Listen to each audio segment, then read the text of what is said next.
Welcome back, ladies and gentlemen, to this edition of Shotgun Wrestling Radio. Again, I'm your host, Zach Takis, and I'm really more than honored to be joined this week by our very special guest for the Road to Hall of Fame series. He's a member of the upcoming Hall of Fame Classic tournament. He is the first ever Black Wrestlers Matter champion. And man, how good does that feel to hear that? Of course, I'm talking about the Frontman Jah C. Before we get into the tournament, dude, I want to talk about the Black Wrestlers Matter championship. How great of a feeling is that for you? To claim that it's an honor would be a little bit of an understatement, dude. I'm introducing a brand and a legacy to our wrestling world. And the amount of pressure that I put on myself to do that is insurmountable. I'm an individual who looks at making a really good first impression and setting high bars of excellence. So if I do anything less than deliver on that front, then man, I'm wrong. So it's great, but it's a double-edged sword, man. To be the man. Absolutely, man. You know, it was such a cool event to see a couple weekends ago with the Black Wrestlers Matter Championship, and I'm really excited to see where it goes from here. You know, one of the competitors from the Women's Classic has kind of already called you out too for that Black Wrestlers Matter Championship. Sure. Of course, we're talking about Brooke Valentine. You know, she's kind of making her waves, and she's kind of already claiming to want to come for that championship. You know, they all want to take a shot at the king, but you know how the saying goes, if you take a shot at the king, you best not miss. Absolutely, my friend. Absolutely. Now, before we get really rolling here, I kind of want to get to know you a little bit and kind of talk about your background. You know, what was it about professional wrestling growing up that made you decide, hey, I want to get into this for a living and pursue this as my dream? It's one of those things that I feel like I was just destined to do, man. It's almost like professional wrestling and myself were two unmatched magnets just yearning to be brought together. So natural fit, man. I wish I could give you a more eloquent or adventurous story than that, but honestly, from the day that I found this thing, I just kind of knew that it was me, and I'm blessed with it. So it's just kind of up to me to handle the gift with care. What was your earliest memory of professional wrestling? Do you remember that pretty distinctly? Yeah, actually, I couldn't tell you exactly which promo it was, but it was Jericho and The Rock going back and forth. Nice. Sitting on my grandmother's floor, watching her dial up TV, those fat backs that it would sit on the floor, man. Yeah. Oh, yeah. Yep. We would eat ramen noodles and we watch Friday night. It wasn't Friday night. I think it was Thursday night SmackDown at the time. That and Tom and Jerry. Okay, right on, right on. At that time, I actually didn't get SmackDown. So a lot of those early SmackDown episodes, I need to go back and watch because we didn't get UPN. I only had USA. So when they actually did that brand split back in the day, it was truly a brand split for me because we didn't get UPN. So I didn't get to see when those guys went over SmackDown. I didn't see them until basically the pay-per-view. So a lot of those I need to go back and watch yet. Sucks to suck, man. I was spoiled. Yeah, UPN for us was just one of those oddball channels that for whatever reason we didn't get. But when you finally decided to start training, where did you decide to take your training from?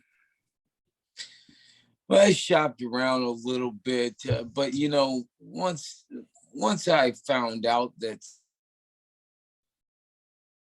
like school, how do you get better than that? Then especially in 2015-16 when I don't think there was anybody better in the ring than him. No. in those 2 years, and that's the time frame that I decided to pack my bags and fly down to Davenport, Iowa to get my ass kicked by him day in and day out for 13 weeks. And you know what? It was the best decision I ever made in my life, being trained at the Black and Gray Wrestling Academy by that cat. When you started your training, was there anything, from like that first day where you were just like, oh man, what did I get myself into? Or was it just such a natural feeling?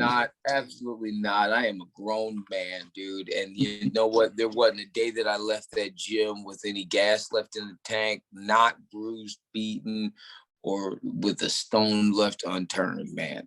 We exhausted everything out of our beings out of our essence every night in order to learn and perfect ourselves at this business.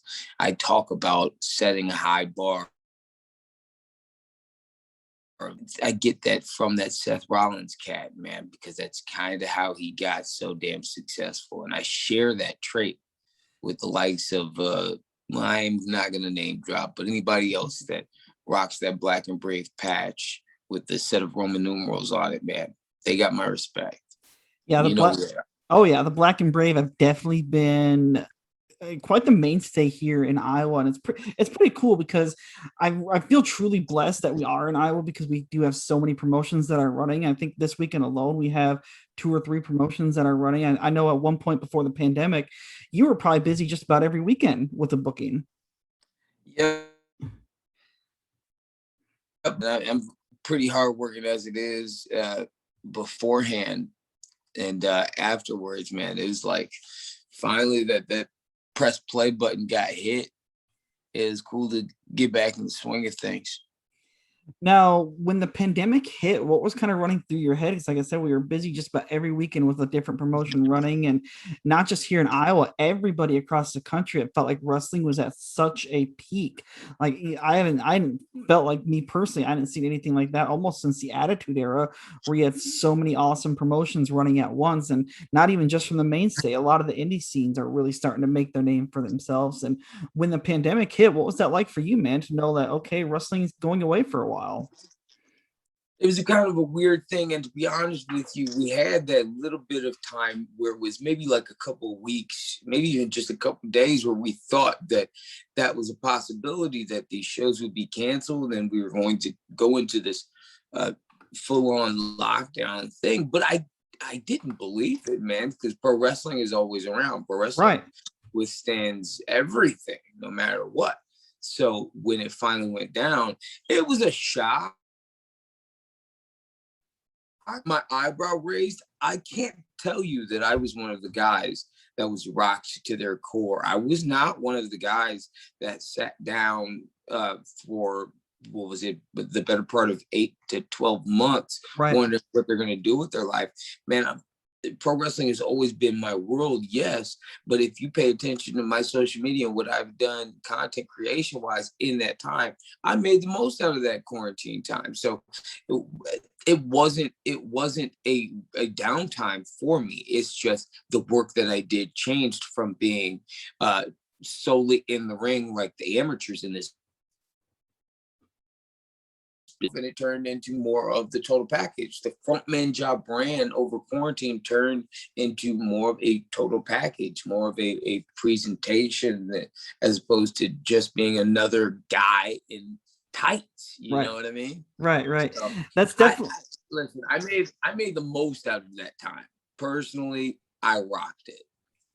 That's definitely one thing you noticed over the quarantine is that it definitely made force wrestlers and promoters to be creative. I know the Black and Brave guys started doing kind of the Patreon thing, kind of doing their little own shows at their own academy, and some of the other companies kind of started doing the same thing. And it's like you said, it was really just a great time for a lot of you that were willing to kind of develop yourself and develop your brand a whole lot more. Sure. And, kind of looking forward here, man, to the Hall of Fame Classic that you're a part of. I'm going to read the list of names. See, I'm sure you've seen it, but we have AJ Smooth, One Called Manders, Drama King, Jeremy Wyatt, of course, yourself, Wes Briscoe, Gary J, and GPA. And man, that is quite the field. And I could just, look at that list there and see, God, there's so many guys I'd love to see you mix it up with. Is there anybody from that particular list that you're looking forward to potentially squaring off with? I heard the daughter of the man say one time that number 2 isn't even on number 1's radar. When you have the talent level that I possess, man, you really don't worry about who's underneath. You just worry about the night. So, there's some talented cats in there, surely, but what they're going to try to do is going to be nothing in comparison to what I do. What I do is an entirely different thing. selfishly, me as a fan, I want to see you go up against AJ Smooth. That's me selfishly, because Sure. I think you guys are two of the best that are out there right now. And I've been a fan of yours for quite some time, and AJ's really stepped up his game. I think you two could just tear the freaking house down that night. Where is young AJ Smooth from? I believe he's from the Des Moines area, because I know he does a lot with Impact Pro Wrestling. So I'm pretty sure he's from the Des Moines area. What I want you to understand is his reputation is on the line. When you say something like you two are two of the best that I've seen, because when you say that line, you are comparing one dude, i.e. AJ Smooth, to a god, i.e. yours truly.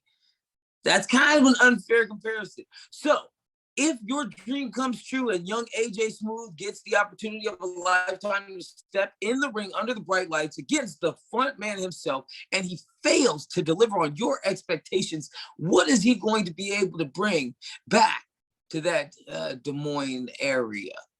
And the same could be said with anybody in that crew. I mean, again, it's a lot. I think it's gonna be a fun night.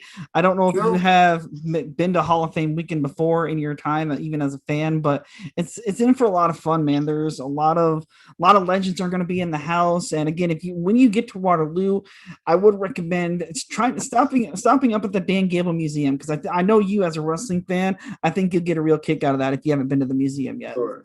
Sure. Hey, listen, I'm a wrestler since the age 16, man. Right on. Oh yeah. All about the Dan Gable. Right on, man. Yeah, it's really cool for both amateur wrestlers and the professional wing they have there is pretty awesome. So in your short little time there, I definitely recommend going and visiting the museum, because it is absolutely gorgeous, and it's not that far of a walk from the Five Sullivan Brothers Convention Center where the event is being held at that day. But kind of taking it back here, man. Like I said, I know he said he kind of grew up in the Attitude Era with a lot of people like my age that did. And, outside of that, man, who else, really inspires you in your game today, as far as, out in professional wrestling? Who else would you say really inspires you? Himself and his influences and that sort of thing to just professional wrestling. Because if I'm only picking from the dudes that you've already seen, then I'm already giving you the stuff that you've already seen. Personally, I am a huge movie buff, man. Okay. So I watch movies galore. And I'm big into motivational speaking, as a big CT Fletcher fan. But in the movies world, I'd probably say like an Eddie Murphy. Okay, Eddie right Murphy, on. Or like a Dave Chappelle, Kevin Hart. Yeah. Oh yeah. Yep. That sort of thing. Denzel. I've got plenty of people that I've watched be excellent at their profession, and I have in turn looked at that and said, you know what, I want to be just as excellent at my chosen profession and my ventures as those individuals. Right on, man. Taking it back even further to your first match, what were your memories from your first match that you ever had? Let's go. Did you have any type of nerves walking through the curtain for the first time, or? No, it was literally, let's fucking go, man. I don't know if we're cursing on this or not. Oh, you're perfect. You're perfectly fine, man. And because I have the exact same mindset every time I hear my music cut speakers, man. It's this coming to life. Like some dudes put on. Personally, the front man is like a presence that comes about. Like as soon as I hear those guitar strings, so it's like, even from like my formative days when I was just trying to figure out what all of this stuff is and where my place is in it, it's always been a very optimistic and open approach to the actual action of the pro wrestling stuff. And I'm behind the curtain counting down, just like everybody else on the other side of the curtain is counting down, like, who's it gonna be? I'm like, yeah, come on. And I'll tell you who it's gonna be. Right on, man. Right on. Now, when you're driving from town to town, like you always do, what are you listening to in the car, man? Like, you listen to podcasts, you listen to music. Like, what are you listening to, man? It changes. Sometimes I'm jamming. but a lot of times I let my thoughts do the work. You know, I'll just kind of ride in silence and I'll pay attention to the scenery. But you know, if I'm listening to some music, you know, you can't go wrong with any 90s R&B. Ain't that the truth, man? You can't go wrong with that stuff. You know, if I need to get fired up and stay awake, DMX always seems to do. Yep. Yeah, absolutely, man. It's like that's why I knew you and I would hit it off very well. I thought you and I were probably close enough in age, and I'm like, I think we'll hit this off pretty well. And yeah, there's nothing, man, just like the 90s and early 2000s stuff that is just so good compared to some of the stuff that's out there today. That's for sure. True that. Now, when you're done with your matches, is there any post-match meal that you hit up? You know, you're just craving that food. What's your post-match meal? No, it's usually a protein shake. Okay. It's usually some electrolytes, like a Gatorade or something like that, to replenish myself. And then shortly after that, once I've settled down for the match, I'll have like a protein shake. And if we're on the road, we'll try to stop by like an Applebee's or somewhere where I can grab a couple chicken breasts, some rice, and some broccoli. With you know, as I increase what I'm doing with my career, expectations change, and I talk about setting a high bar for expectations and all that jazz. So like my post wrestling meals have to match that. Gone are the days of finishing the night after a wrestling show with 2 Big Macs, and apple pie, and large fry. Because I tell you what, ain't nobody that can put away McDonald's quite like yours truly, when I don't have to worry about possibly being on TV one day. So, but for now, I'm eating the boring stuff. That's right, man. You're gonna get there. Mark my words, you will get there, and I have no doubt about that, man. Now, up to this point, do you have a match that you've been involved in that's been your personal favorite? Yes, I do. Okay, I've got a few. Let's hear it, man. Let's hear them. But I will say, winning that championship of Black Wrestlers Matter. Yeah. You know, that's pretty. I don't know if you paid attention or not over the weekend, but history has repeated itself. Now, before this Black Wrestlers Matter championship match, that one that I defeated JDX for, before that, the initial show opened last year with yours truly against one Darius Martin of Top Flight. And again, I don't know if you pay attention or not, but 2 weeks after I kicked him in the face, he was debuting on AEW Darker Dynamite or something like that. And then this past roll week, that dial, I kicked his ass. I kicked JDX's ass for 40 minutes, pillar to post and coast to coast. After the match, delivered a super kick straight to his face. And where does he pack his bags and go to? He ends up on AEW Dark earlier this week. Ends up on AEW Dark. Listen, I call myself the Black Cat because I consider myself to be quite bad luck for anybody's path in which I cross. But geez Louise, have I been proven to be quite the opposite. Absolutely, man. Absolutely. So for people that are interested in seeing where you're going to be at coming soon, what are your upcoming bookings that people can look forward to? You can catch me at Rugged Pro in Tama, Iowa. Yeah, that's tomorrow. Yeah, tomorrow. Yep. And then next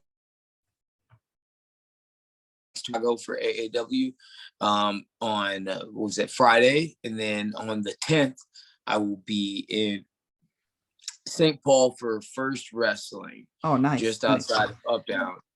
After that, I will be out in New Jersey on the 24th and the 25th of July for Jersey Championship Wrestling, as well as Game Changer Wrestling.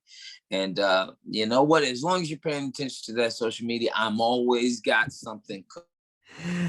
Absolutely. And again, he's also going to. Again, you're also going to be in Waterloo Friday, July the 15th for the big Hall of Fame Classic. Don't forget it. For the big Hall of Fame Classic. Again, that lineup is absolutely stacked. Did you say May 15th? I said I might have, and if I did, my bad. July 15th. We are way past May. All right, I was gonna say. We are way past May, thankfully, because I've been looking forward to this weekend for a long time. But the Hall of Fame Classic tournament once again will include AJ Smooth, One Called Manders, Drama King Matt, Jeremy Wyatt, yourself, Wes Briscoe, Gary J, and GPA. And we also have the women's edition tournament this year too, which includes Brooke Valentine, Briar Hale, Miranda Gordy, and Heather Monroe. So an absolutely stacked tournament for both the men and women this year that I'm really, really excited for. But again, if you want to see the front man here this coming weekend, you can see him tomorrow in Tama, Iowa. I did a preview podcast with Austin Fouts earlier this week, so feel free to go check that out because that's going to be an absolutely toe-to-toe with young Jason Strife for their championship. Yeah, that match is going to be absolutely insane as well. So look for them. Spoiler alert: I've developed a reputation for winning championships, breaking dudes' egos. Buffalo and Strife. With that said, do you have any words that you would like to pass along for Strife? You know, like I said, I have developed a reputation, but they were cool in 2011, and tomorrow night's going to be no different. You get one last opportunity to prove people that maybe, just maybe, you got gas left in the tank when you go toe-to-toe with God's last gift to the professional wrestling world, the Frontman Jah to the goddamn C. And Strife, son, you're going to lose. Now, how about for your opponents coming up on July the 15th? We don't know who they are yet, but we know the list of competitors.